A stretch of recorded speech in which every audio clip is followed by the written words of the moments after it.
Close your eyes and imagine the world 100 years from now. What do you see? Do you see a future of sunshine and rainbows where we have flying cars and affordable housing? Probably not. It's more likely that you see a world destroyed by climate change, late-stage capitalism, and political extremism. It's much easier to envision a cyberpunk dystopian future than it is to imagine something positive. But there is a new literary genre that presents a more optimistic vision of the future. Welcome to Solarpunk. Solarpunk is a sci-fi genre in which humanity uses technology to live sustainably with nature. It's a utopian future without capitalism or authoritarian governments. The solar in Solarpunk is a reference to solar energy and more broadly renewable energy and sustainability. The punk refers to the fact that in our modern, pessimistic, and cynical world where it feels like the default is to give up on improving things, imagining and working for a positive future is pretty rebellious and anti-establishment. Solarpunk is an optimistic utopian reaction to the pessimistic dystopian cyberpunk, which was itself a reaction to the optimistic utopian fiction that came before it. So everything is a cycle, and probably 20 years from now, someone will come up with a new dystopian genre to oppose Solarpunk. Maybe they'll call it lunarpunk. Anyway, let's take a closer look at how Solarpunk was created. In 2008, a new ship called the Beluga Skysails set sail. It was a hybrid energy ship powered in part by the wind, using a fancy new type of sail. This made it more fuel efficient and thus more environmentally friendly. Little did the captain know that they had just inspired a new genre of sci-fi. A random blogger called John Robert heard about this new hybrid ship and was so moved by its beauty, its form, its promised 35% fuel efficiency, its pure greenness, that he decided to invent a new literary genre that he called solarpunk. It would be similar to steampunk, but with renewable energy instead of steam power. As he describes it, a major difference between solarpunk and steampunk is that solarpunk writings and solarpunk technologies need not be imaginary, and I have some hope of eventually living in a solarpunk world. And a potential similarity between the genres is that both can share a cynical, film noirish sense of politics. I personally find it extremely unlikely that a transition to renewable energy can be accomplished without some serious political fights between the good citizens of the world and the corrupt forces who will inevitably attempt to sabotage the transition for their own personal gain. Now, it's hard to declare a new literary genre without having some literature that serves as an example of that genre, so he chose the book Songs from the Stars by Norman Spinrad as the first entry into the solarpunk canon.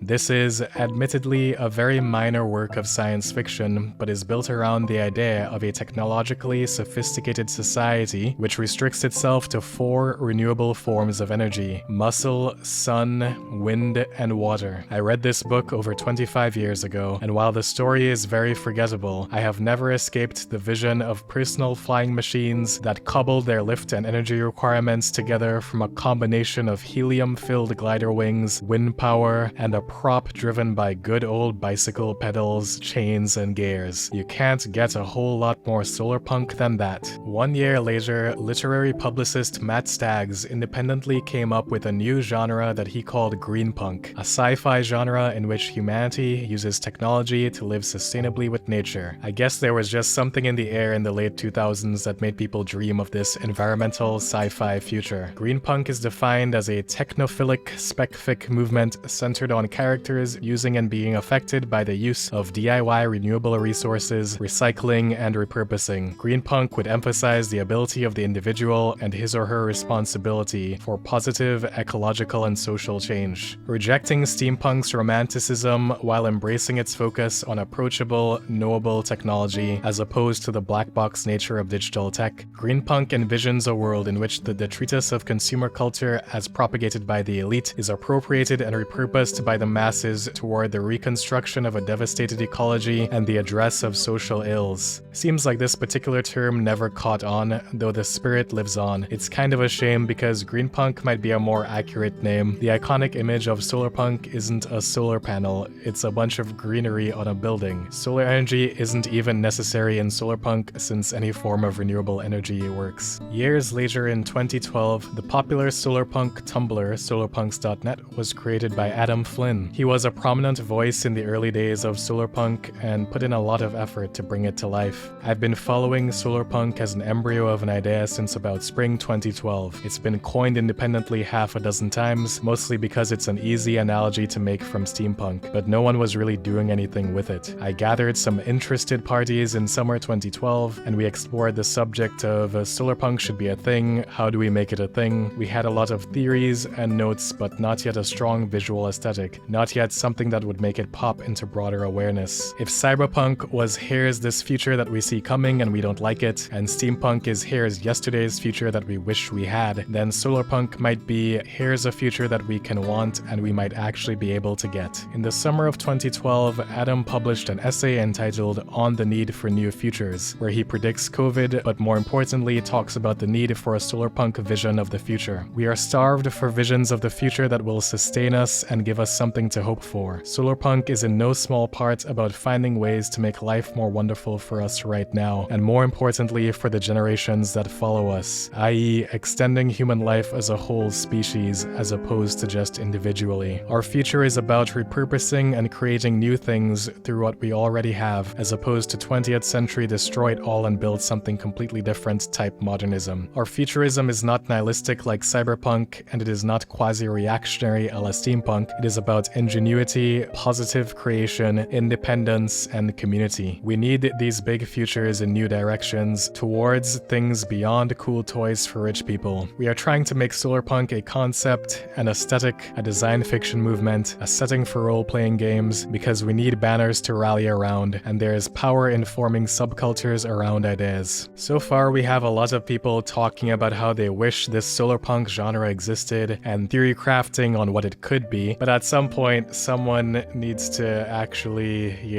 create some literature for the literary genre. The first Solarpunk literature was published in 2013 in Brazil. When I first saw this, it felt kind of random that Brazil would lead the charge in Solarpunk fiction, but then I learned that Brazil is a world leader in renewable energy production, and over 70% of their energy is renewable, so they're already living in the Solarpunk utopia, except that it's not a utopia at all. While Solarpunk these days is considered a utopian genre, the original Solarpunk stories were not so optimistic. The Brazilians know that you can have lots of renewable energy while still having a big bad government. They envisioned societies that incorporated technology with nature and lived sustainably, but still had bad governments and violence and various problems to solve. Some stories fit the Solarpunk utopian ideal, while others show flawed Solarpunk worlds with serious problems. It's unclear whether these writings had any influence on the broader Solarpunk movement, because they weren't translated to English until 2018, but I agree with the translator of this anthology who says, "I didn't know if the stories would even fit what was being defined as Solarpunk in the English-speaking realm, but I knew it was essential that these early examples not be erased from the conversation simply because they were written in a different language." Meanwhile, in the English-speaking world, Solarpunk was about to get its definitive aesthetic.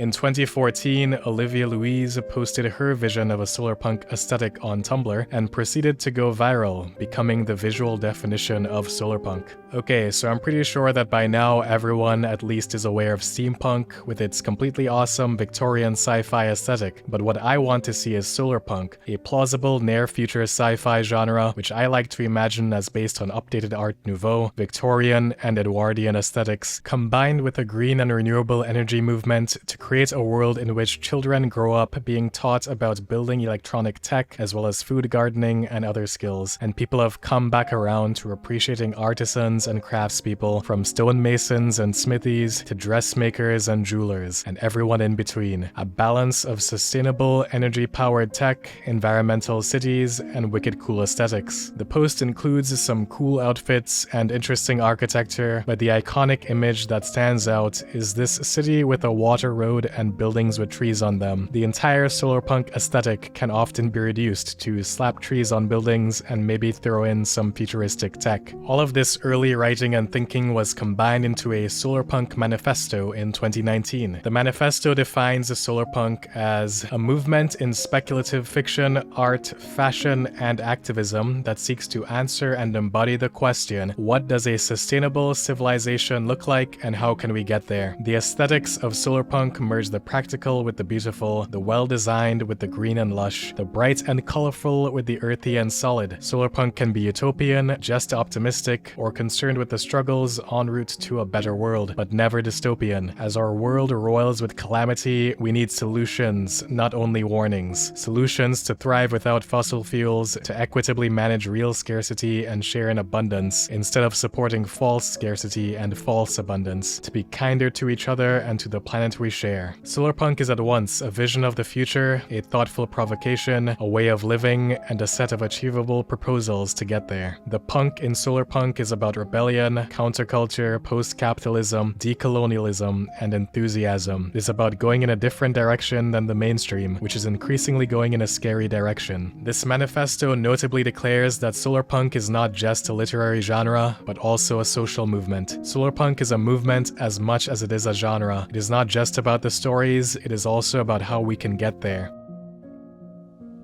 In the original Tumblr post that defined the Solarpunk aesthetic, Art Nouveau was stated as one of the main inspirations. It's an art style inspired by natural forms, like the curves of plants and flowers. It tends to have a sense of dynamism and movement. The Solarpunk aesthetic also takes inspiration from the works of Hayao Miyazaki and Studio Ghibli. These movies are filled with vivid, beautiful depictions of nature. But it's not just about the visuals. A few of Miyazaki's movies are also considered Solarpunk stories. These movies focus on the challenging relationship between humans, nature, and technology. The most iconic Solarpunk video, which also happens to be an ad for a yogurt company, consists of Studio Ghibli-styled animation. They even got Studio Ghibli's film composer Joe Hisaishi to make the background music. It depicts a world with lots of nature, cool technology, and people using that cool technology in harmony with nature. It often feels like the Solarpunk aesthetic can be reduced to slapping some plants on a building, but beyond just having plants, the design of the buildings and the building materials are all expected to be sustainable and integrated with nature. I would expect a Solarpunk village in a rainforest to have a completely different architecture, design, and even energy sources than a village next to the sea. Unsurprisingly, solar panels are the most popular source of energy in Solarpunk, followed by wind turbines and other forms of renewable energy. Solarpunk tends to be very anti-capitalist. Capitalism is seen as the biggest threat to a sustainable Solarpunk future. Capitalism's emphasis on short-term gains, quick returns, and growth at all costs is directly opposed to a sustainable society that prioritizes people and the planet over profit. Solarpunk is somewhat anti-government and very anti-authoritarian. Solarpunk is generally more aligned with anarchism than big government. A Solarpunk society is egalitarian and decentralized. If we could build houses anywhere, slap solar panels on them to generate all of our energy, and grow our own food in the backyard, we could set up villages wherever we wanted and wouldn't have much need for a strong central government. So far, I've tried to present the generally accepted features of Solarpunk, but at the same time, everything I've said about politics, economics, and even aesthetics is up for debate. The one thing that all Solarpunk worlds have in common is that humans have established a sustainable technological society integrated with nature. Beyond that, there is quite a lot of variance.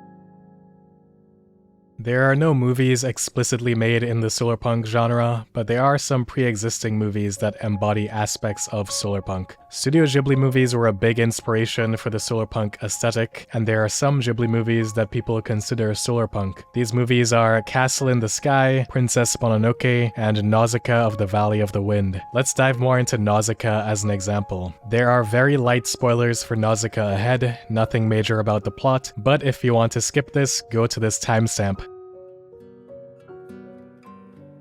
Nausicaa of the Valley of the Wind was the first Studio Ghibli movie. It was directed by Hayao Miyazaki and produced by Ghibli co-founder Isao Takahata. Nausicaa is set in an environmentally destroyed world where much of the land is uninhabitable due to poisonous toxins in the air which are being released by the forest. The world is slowly getting devoured by this poisonous pollution and there seems to be no hope. Throughout the movie, various kingdoms are attacking each other and vying for power. Everyone sees the toxic forest and the giant insects insects as problems to get rid of. Nature to them is the enemy that's preventing humanity from thriving. The only exception to this is the main character, Nausicaa. She treats every animal, insect, and even toxic plants with respect. She sees the world exactly the opposite as everyone else. Instead of destroying nature to fix things, she wants to work with nature, running science experiments to fix the plants, and trying to communicate with the scary creatures of the forest. In her rebelliousness in the name of sustainable living with nature, Nausicaa truly is a Solarpunk.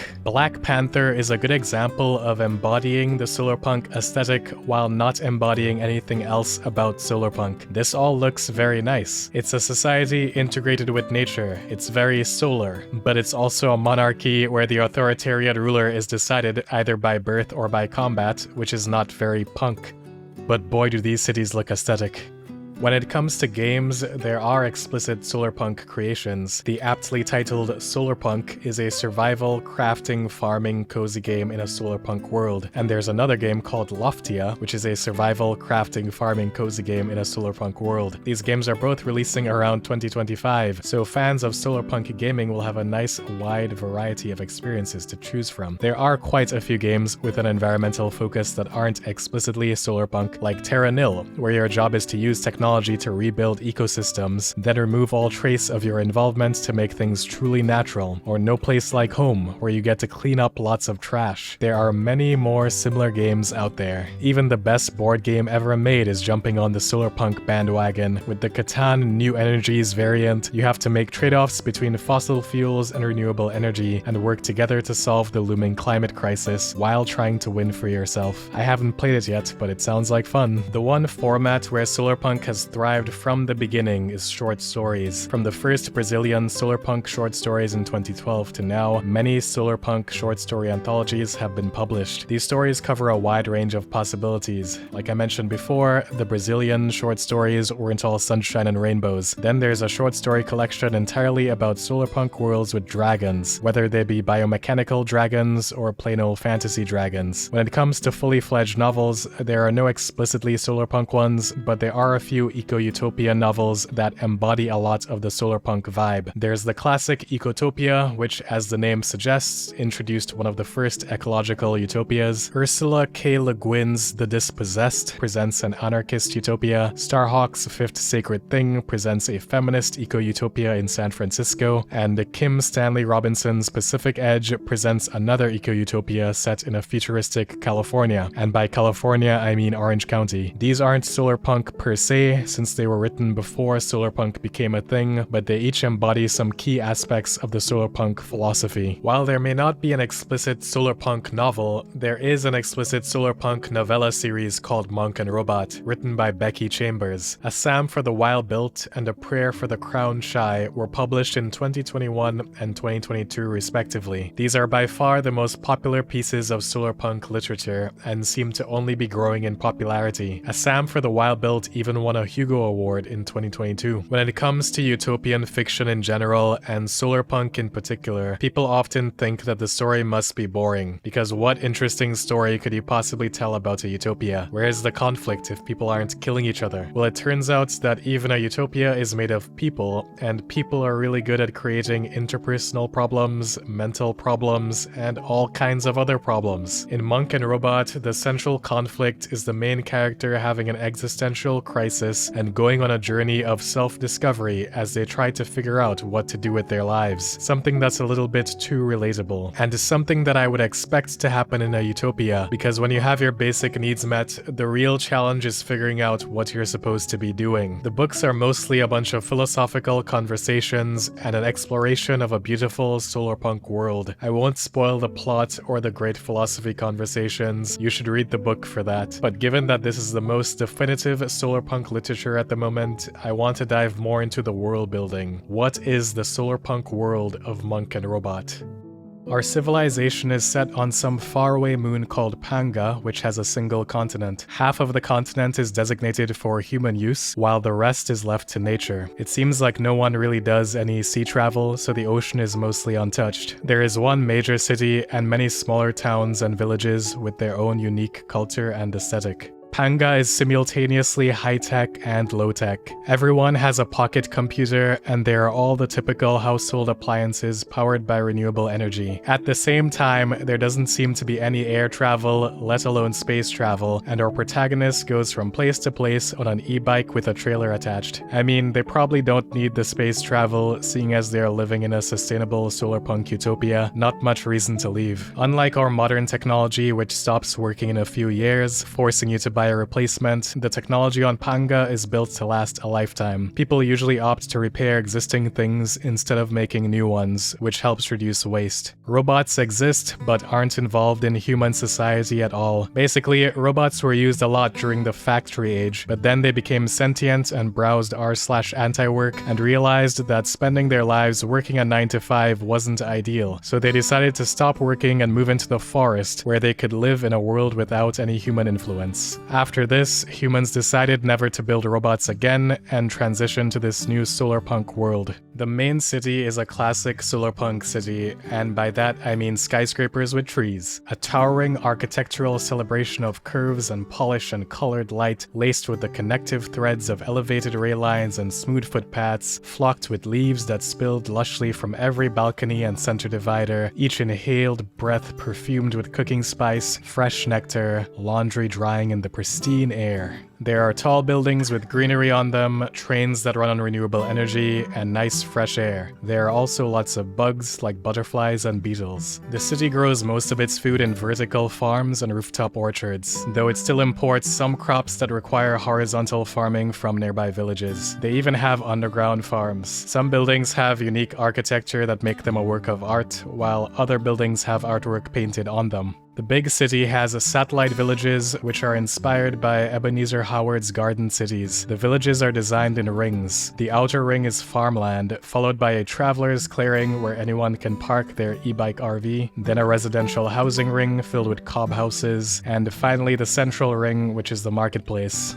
As you get further away from the big city, villages start to have very different styles depending on their surrounding environment. This is very apparent in the woodland villages. Woodland villages avoid building anything on the ground because they know that a forest floor is a living thing. There are ants, spiders, beetles, and fungi that need the forest floor to survive, so it remains untouched. Instead, their villages are built between trees and suspended in the air. If you wanted to see the entirety of a woodland settlement, the direction to look was up. Dex couldn't help gazing at the homes suspended from the trunks above the trail. The wood was all gathered from unsuitable structures no longer in use, or harvested from trees that had needed nothing more than mud and gravity to bring them down. The village's practical features were ubiquitous. Powered pulleys to bring heavier goods up and down, emergency ladders ready to drop at a moment's notice, bulbous biogas digesters attached outside kitchen walls. But every home had a unique character, a little whim of the builders. This one had a deck that danced around the house in a spiral, that one had a bubbled skylight, the other had a tree growing through it rather than beside. The homes were like trees themselves in that regard, unmistakably part of a specific visual category, yet each an individual unto itself.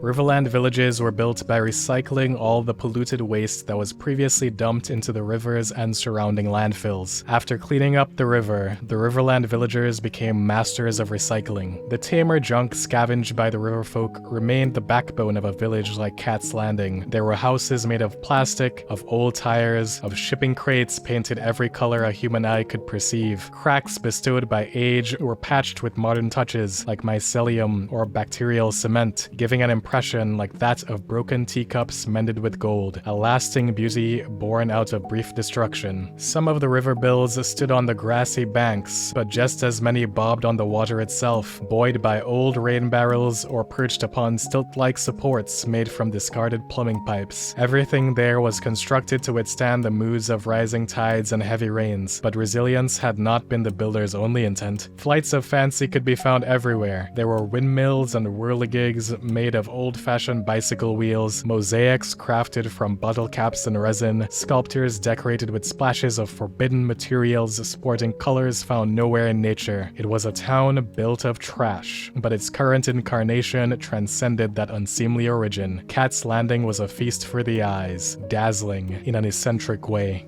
Coastland villages are different from the others because in addition to their unique aesthetic, they also have a unique culture. They hate technology. They consider technology to be a slippery slope that will lead them back to the horrors of the factory age, so they avoid using anything automated and mostly avoid using electricity altogether. Most of the coastlands is rewilded territory. Nature has been returned to its original state, untouched by humans, and no humans are allowed to interact with these rewilded areas. Because of all these constraints, the coastland villages are very small. Houses are simple shelters built out of spruce planks and driftwood. They stand on stilts high above the sand, presumably for the same reason that woodland villages avoid touching the forest floor to avoid harming any wildlife there. They have a nearby jetty where they can launch sailboats and go fishing. They presumably have strict rules about what can or can't be fished in order to keep the ecosystem sustainable. All architecture in this world has decay built into it. The materials used for buildings will eventually decompose and either be repaired or reabsorbed into the surrounding landscape if the building no longer has a purpose. This is in stark contrast to the previous factory-age buildings, which were made of materials that could not decompose and couldn't be recycled. But a factory-age building, a metal building, that was of no benefit to anything beyond the small creatures that enjoyed some temporary shelter in its remains. It would corrode until it collapsed. That was the most it would achieve. Its only legacy was to persist where it did not belong. We don't get much of a look at the politics of Panga, but the little we get implies that most villages are anarchist. The economy of this world is very much not capitalist. It doesn't seem like anyone is required to work. They have a currency called PEBs, short for digital pebbles, but it's not really money because you can spend it without having it. And while you can do that in the real world with credit cards, the difference here is that you don't ever need to pay anything back. Nobody should be barred from necessities or comforts just because they don't have the right number next to their name. Anyone can spend PEBs without having any, and you're probably wondering, as one character asks, how does this not get abused? Why don't people just sit down doing nothing and living large with their infinite money? The response is that no one would abuse it because it doesn't make any sense to. You would feel bad if you only took without giving back. But there's also another interesting feature of PEBs. All PEB balances are public, like the blockchain. The main value of this isn't to keep people in check or to turn it into a competition, but to make sure people are okay. If somebody has a large negative balance for a while, that's an indication that they need help. Someone with high debt isn't someone to punish, but someone in need of support. Maybe they're sick or they're dealing with some serious problems. In that case, the community will find ways to help them out. The Solarpunk world of Monk and Robot incorporates all the iconic ideas of the Solarpunk community. Sustainable villages with architectural styles that integrate with their surrounding environment, abundant renewable energy, immense respect for nature, and even the stereotypical skyscrapers with plants on them. It's anti-capitalist and anarchist. It's everything that the Solarpunk writers and thinkers from those early days who wrote their blog posts and shared their artistic ideas had dreamed of. The silly idea for a new genre had finally been memed into existence. The difference between solarpunk and other speculative fiction genres like cyberpunk, steampunk, and fantasy is that solarpunk is an attainable future that lots of people actually want to work towards. So in addition to the literary genre, there are people around the world who are actively trying to turn that solarpunk future into a reality. The Bosco Vertical, which literally means vertical forest, was one of the earliest solarpunk-styled skyscrapers. Built in 2014, the facades of the buildings have 730 trees, 5,000 shrubs, and 11,000 smaller plants. They don't just have a lot of plants, they also have a lot of biodiversity, with a total of 94 different plant species laid out across the buildings. In metaphorical and conceptual terms, the Bosco Vertical can be compared to a large tree, where the balconies are the branches, the collection of plant species are the leaves, the central body of the building is the trunk, and the water supply systems are the roots. The purpose of this design isn't just to look cool, but to create a microclimate that generates humidity, reduces noise pollution, and purifies the air. It also creates a biological habitat for birds and insects in the city. The main architect behind the Bosco Vertical is someone who cares a lot about sustainability and biodiversity. His company has numerous projects that look like a solarpunk dream. They have quite a few more vertical forests planned around the world, and then they have wacky solarpunk ideas like a smart city in the forest of Cancun. Slapping trees on buildings is truly the iconic Solarpunk style. What could possibly go wrong? In Chengdu, China, a residential complex of 8 vertical forests was built in 2019, and the apartments were sold out by April 2020. For some unknown reason, no one actually moved in for all of 2020, and I guess the building owners kinda forgot that you need to maintain plants, so they let it all run wild until mosquitoes and bugs took over. So you know, that's not great. But there are a few similar buildings that have succeeded all over the world. From One Central Park in Australia, to the Oasis Hotel downtown in Singapore, the Agora Garden in Taiwan, and 25 Green in Italy. There's even a company office building with a similar vibe. The Pasona Urban Farm is an office with a vertical farm built in. Over 200 species of plants, fruits, vegetables, and rice are grown throughout the building. All this food is harvested and served on-site in the cafeterias. Tall buildings with trees slapped on them are cool and all, but let's look at something weirder. Earthships are a type of self-sustainable, off-the-grid housing built using natural materials, recycled materials, and trash. They are designed to produce water, electricity, and food for their own use. Earthships are defined by 6 design principles. Number 1, building with natural and repurposed materials. Number 2, thermal and solar heating and cooling. This allows them to avoid the use of electricity or fuel to maintain temperature. Number 3, the electrical requirements of buildings are minimized and renewable energy is used. Number 4, water harvesting. Water is collected from rain and snowmelt on the roof. Number 5, self-contained sewage treatment. And number 6, self-sustained food production. The Earthship movement came up before Solarpunk, but embodies a lot of the Solarpunk values. The architectural style of Earthships sounds a lot like how the Riverland villages are designed in Monk and Robot, so they're probably the inspiration for those. Zooming out from building designs, let's look at some Solarpunk urban planning. Singapore is a great example of a city that fits the Solarpunk aesthetic. I mean, look at this stuff. It's very green and Solarpunk looking. The government has a green plan meant to make the city more sustainable and environmentally friendly by 2030. It seems like a true Solarpunk utopia, except for one little problem. Much like the fictional nation of Wakanda, Singapore incorporates the solar but not the punk aspect of Solarpunk. Famous for its harsh laws and strong government control, it goes against the Solarpunk ideal in many ways. There is one truly Solarpunk village that I found. It's Ardehuizen in the Netherlands. It's a small village of 23 homes inspired by the Earthship movement. Homes are built out of sustainable materials like rammed earth and straw, and of course topped off with the iconic Solarpunk solar panel roofs. Instead of each house managing their own electricity, they have a connected community microgrid that distributes power between them. They have the ability to go fully off-grid if there are energy outages or public utility failures. They don't just have the aesthetics of a Solarpunk village, but also the governance structure. They run the village based on a sociocracy, which is a governance style based on group consensus. There are open discussions, and no one is left out of decision-making. It's not exactly anarchist, but close enough. This style of government doesn't sound the most scalable, but it works at their size. Solarpunk villages don't really need to be scalable anyway. A Solarpunk world can have many smaller communities with their own renewable energy instead of one big central city. Solarpunk lends itself well to horizontal scaling as opposed to vertical scaling, and this community provides a glimpse of what that could look like. Solarpunk is still a young genre. There hasn't been any popular defining work that puts the genre on the map like Neuromancer did for Cyberpunk, though Monk and Robot is a good start. It's a genre that was memed into existence by a bunch of idealists and is still in the process of hatching. But if enough people keep memeing it, then it's only a matter of time until some popular mainstream work emerges. If we focus more on positive futures instead of pessimistic dystopias, then maybe we'll end up with a good ending.